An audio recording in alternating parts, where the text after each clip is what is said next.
창세기 두 번째 시간입니다. 오늘은 1장 3절부터 13절까지의 말씀을 가지고 하나님께서 첫째 날부터 셋째 날까지 어떻게 세상을 준비하셨는지를 살펴보려고 합니다. 하나님은 단지 우주를 만드신 분이 아니라 말씀하심으로 창조의 시작과 방향을 선포하신 분이십니다. 빛과 어둠, 공간과 경계, 그리고 생명의 가능성, 모든 것은 하나님의 말씀이 임하면서 질서를 갖추게 됩니다. 이러한 내용의 오늘 말씀을 차근차근 살펴보도록 하겠습니다. 3절에서 5절까지는 첫째 날과 관련된 말씀입니다. 하나님께서 말씀하시기를 빛이 있으라 하시니 빛이 생겼습니다.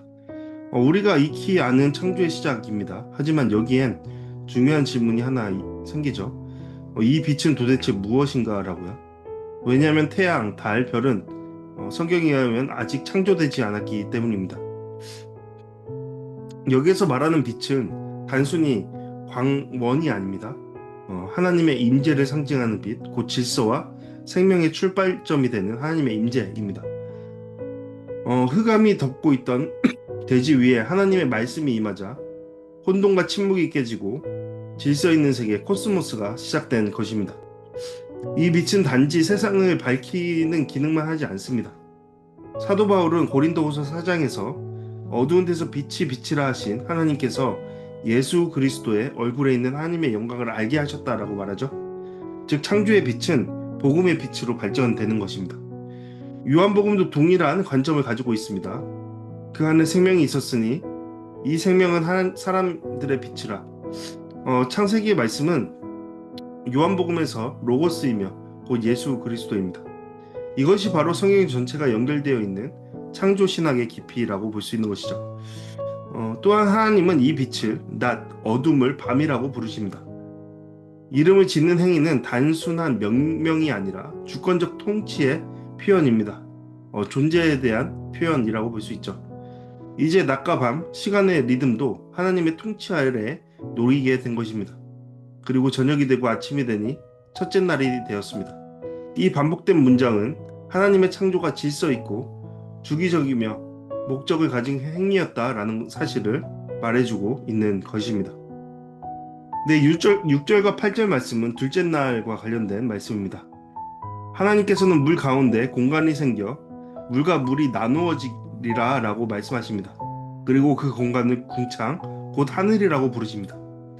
여기서 말하는 궁창은 단순히 우리가 보는 푸른 하늘만을 의미하지는 않습니다. 히브리어로 라키아라는 이 단어는 펴다, 두드려 펼치다 라는 뜻에서 유래되었습니다.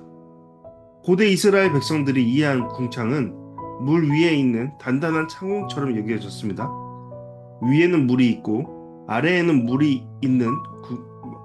물이 있는 구조에서 하나님이 그 사이를 가르시고 경계를 세우신 것이죠.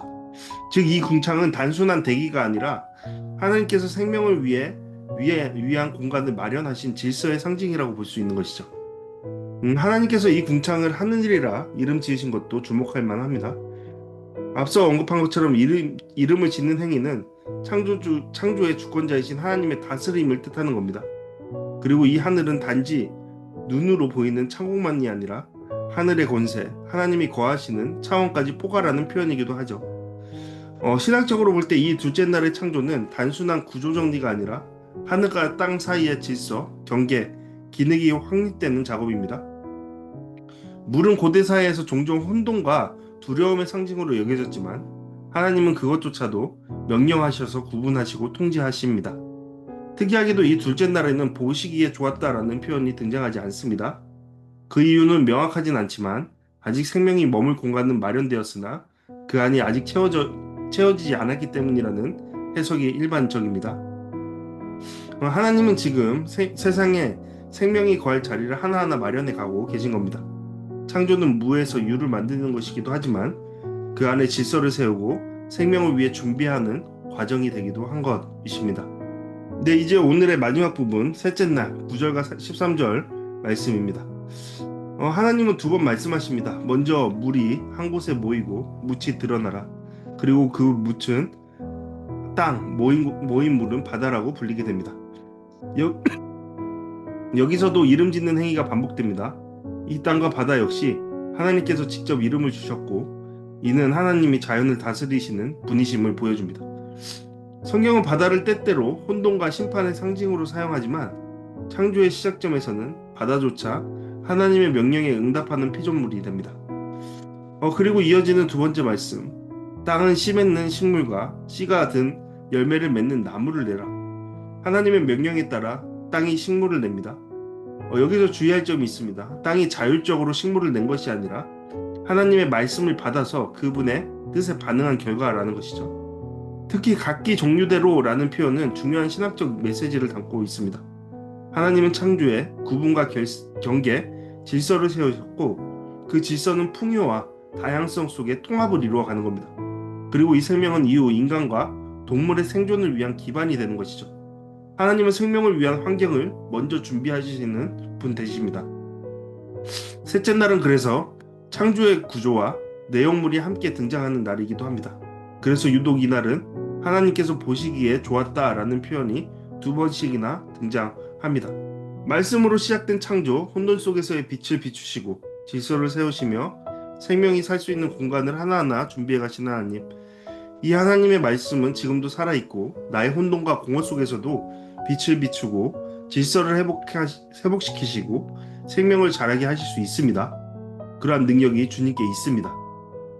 오늘 내 삶은 하나님의 말씀에 얼마나 반응하고 있는가? 나는 좋다 하신 그분의 질서에 순종하고 있는가? 나는 각기 종류대로 살아가고 있는가?